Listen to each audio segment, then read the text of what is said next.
Today, I gather with Grenadian women who hit the road and grace the stage in a male-dominated music industry.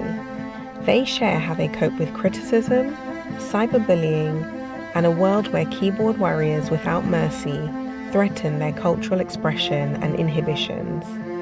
It is really hard being a woman, especially when you have to face the hardest set of critics from women like yourself. That's right. It is damaging, and a lot of people don't know that. They don't understand that. It's a journey, and the criticism is a part of it. We just have to know how to deal with it.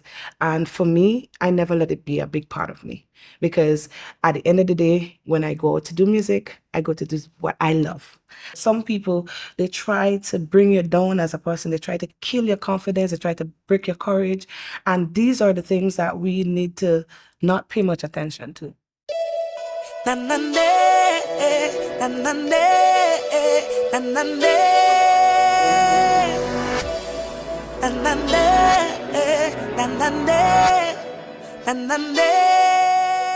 we're talking about the industry and being like, if we're more critiqued in the industry, well, we have probably more work to do as women. I mean, just women in general always have to prove themselves for some reason. Just being critiqued for like weight, for like your appearance, just everything. Men could go on stage like, but literally anyhow. But I think in the end of the day, as women, it's just a matter of holding your standards to yourself. Like, you know, every time we improve ourselves, you know, I can't really figure out what it is that makes it feel like we have to try so much harder. I fell in love with music, I think, through going to church.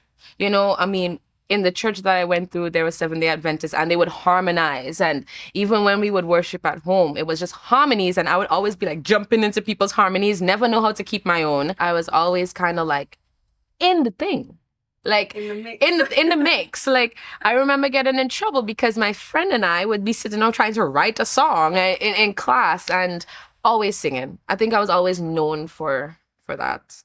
But once I'm up there, girls, sometimes I come off the stage and I'm like, what just happened? What just happened? Like, what just happened? I'm blank. I'm just there, just giving whatever I can give. You know, this entire thing for me that's called music and artistry, I'm a life person. And I think that's why I've never not been doing music. I can't do it. There's like nothing, no matter what I've ever tried to do outside of music, it always has come back. So having to show up for myself as an artist, to be respected for how I respect myself, it takes a lot, given all the losses that I've taken over the past few years. But I've learned a lot. I've gained so much knowledge. I've gained so much experience. From traveling, getting artist development, my first phase of artist development. And so that because of certain things that I've been through, some traumatic, most traumatic, I wrote music like Island Girl. It was about vulnerability. Walking with an island girl, let me get like an island love. Ain't nobody gonna love you better, gonna win you over with my pleasure. See you right by my side, wanna feel when your body's in life. I feel it when you hold me, love when you take control. I wanna tell you, but I just can't say, just can't say, just can't say. If you knew the truth, would you come my way, come my way? In order to improve or make better of anything, you need to take a step back and understand where it's rooted from. Yes, that's true. Right? So for years and years, generations and generations, women have always had to appear a certain way and do certain things in order to be respected. Because remember, we came from a place where women had little to no say. And in order for us to be able to even be involved or part of a industry like this is a major step, right? We still have to remember that, as we say, the question itself is, how do we feel about being criticized in a male-dominated industry? It's not even just an industry that includes us. We have to still address that it's male-dominated. Music was always constantly pumping heavy in my household. I was always hearing music, all different genres of music. And I think that just basically is something that's in me. I don't know how to explain it in any other words, but it's just part of me, I guess. I was a baby when he released his first song, his hit song, Ride On. And my mom always told me that when the video came on the TV, because they would always show it on GBN at night. So when the video comes on, I'll go in front of the TV and like, oh, watch Papa. Like on Friday and start crying because he wasn't home because he lived in the States at that time. So I guess my mom said that I always was connected to his music, that mindset of just knowing that, hey, you have one job, and that job is to ensure that everybody here enjoys themselves while you enjoy what you're doing so that they can feed off that energy. And I think that's where Sakina Ambrose just steps in and shows out.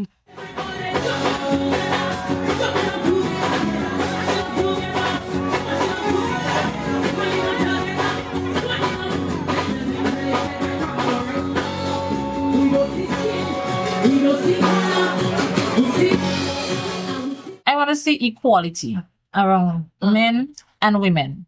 Just as the same, they push the men music on social media, push the women as well. Push us as well. As a police officer, being able to serve my country and do it along with music, it's amazing. It's one of the best combinations that could ever happen. When we travel to the schools, we give them pep talks about bullying, violence, abuse, and we also, at the end, we warm the kids' heart with positive music, and they react to it. So the feeling is just, I have butterflies just talking about it. The feeling is just amazing to see the kids reach out to the police officer saying, we love you and thank you for the music. It's a good feeling. Being a woman and to represent on that stage shows a magnitude of greatness, being dominant, it shows, it has room for other women to say, hey, Samantha Dixon doing this, she's a police officer, she can get on a stage and sing, I can do this too. In Grenada, we have everything that we need.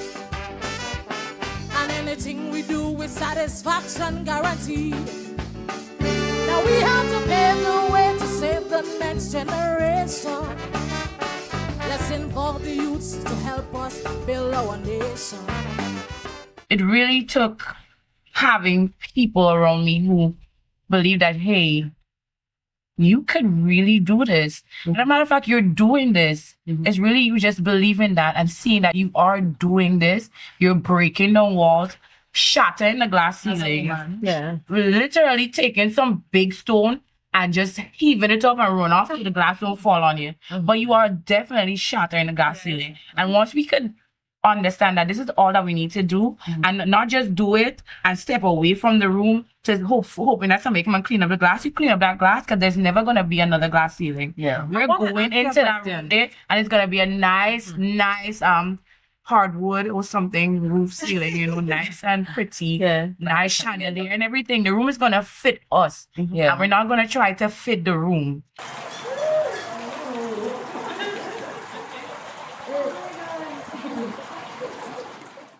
Grenadian soca artist Nicole Francis is known on stage as Pinky Fabulous.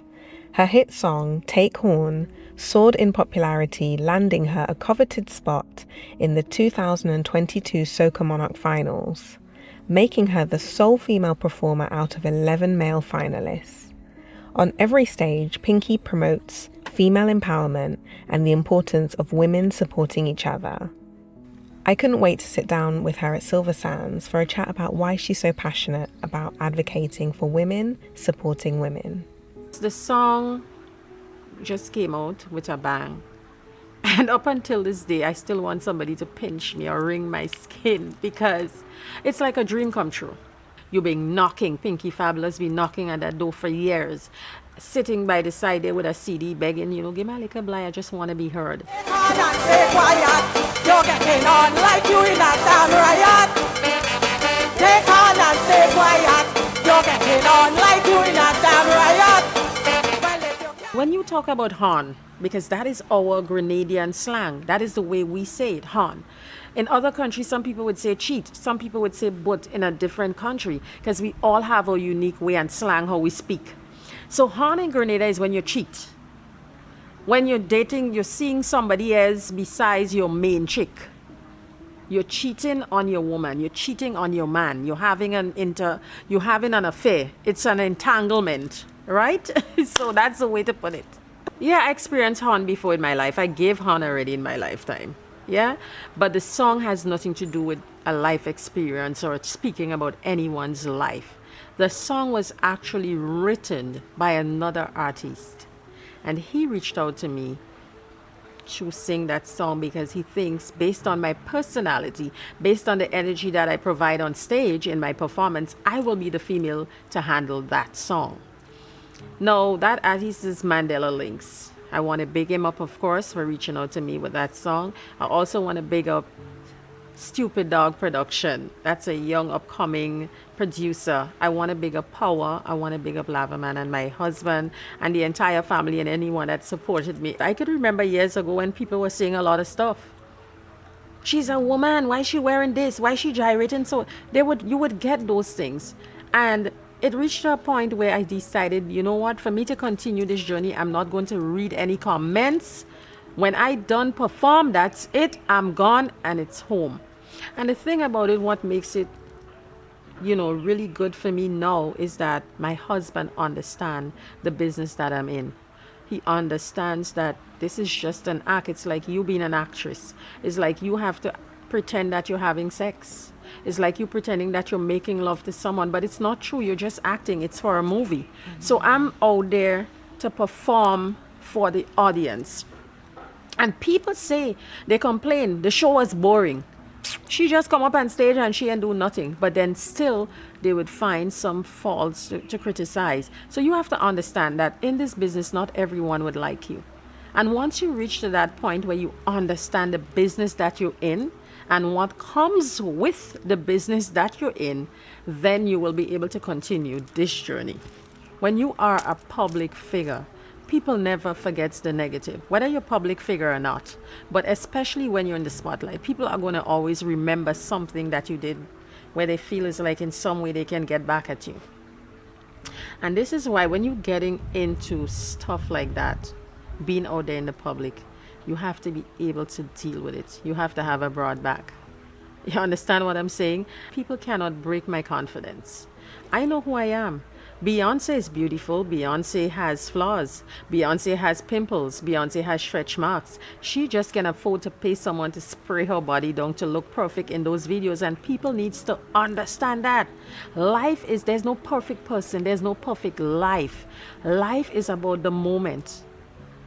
The moment you go through things. A girl might have a perfect figure, nice hair, but she doesn't have a nice attitude. She walks in the room and you feel a type of way because she do not know what it's like to be herself. So we have to understand life, and everyone is not the same. So I'm not sitting here talking like, wow, I'm so confident and you're not. No, I am here to just explain that life is a process. We all go through. Some stories might be more than some stories might just be happiness right through. You just never know. But this is my story. Sometimes things happen in your life and you don't understand at the moment, but I think everything in your life is for a reason and a season. It's either it builds you, it teaches you, or it breaks you, and it all depends on how you want to take it. Women, we need to support each other. Me support Pinky for when she get money she playing thing. They don't understand that, okay, because now I'm not able to sit on the blog because I'm more busy, because now I have a job, I have a career, I have a family, that I wouldn't be able to come by you every day and gossip, or come by you every day and say, girl, give me some sugar, because now I can afford to buy the sugar by myself. And people say that they want you to do good, but I think it's like sometimes people just want you to remain a certain level but not a level with them. So you would always find that. So that I just think that women, we need to support each other and stop crying on one another. And I'm not perfect. I don't want people to think that I'm speaking here like I'm perfect. I'm learning. The things I'm saying too is from things that I've done. It's from things that I experience. And what I do and how I find growth in myself is by talking to myself. Is by talking to myself and saying, but wait now, what does it benefits me from knowing her business? How do I benefit from that? Why do I want to know how she get to buy that car? What is that? Does it really matter? And these are the things that you have to ask yourself. So people are seeing a lot of changes in me, not because I want to be accepted.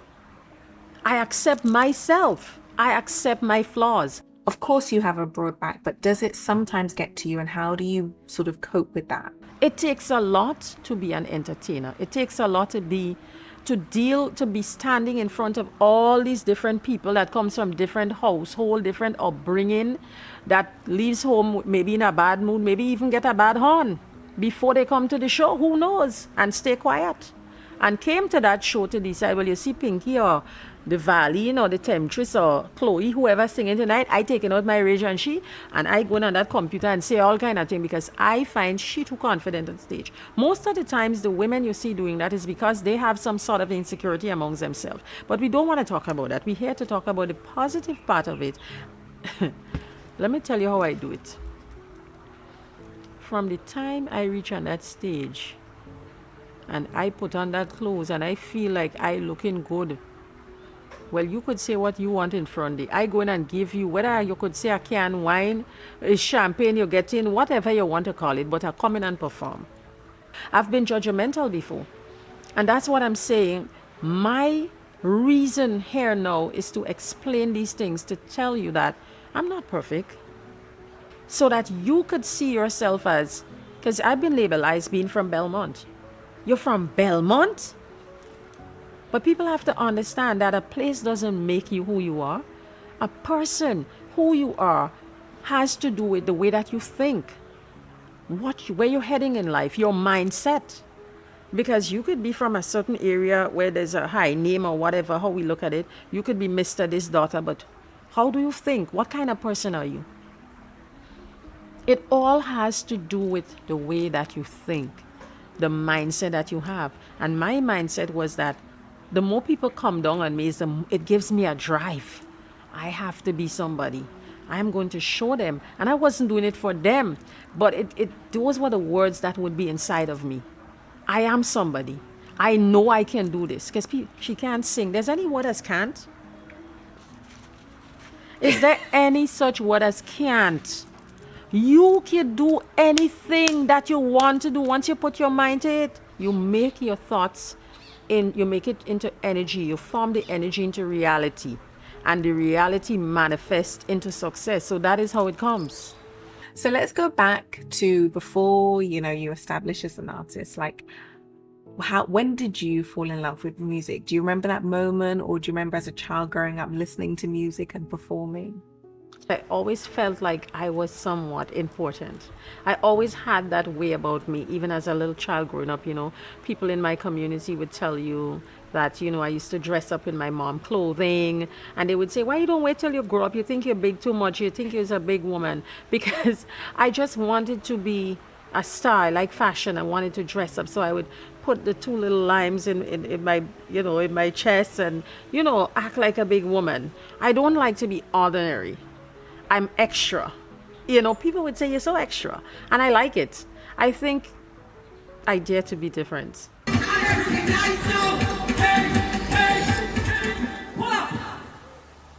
let me say something. To all the young ladies out there before me, or young man, I've heard enough young women come up to me and say, Pinky, but how you just feel when people say all those things? Let me tell you something. You walk in, they go say, why you find a job? You find a job, you're playing thing. You dress up, you're playing nice. Well, what that tells you, live your life and don't study nobody.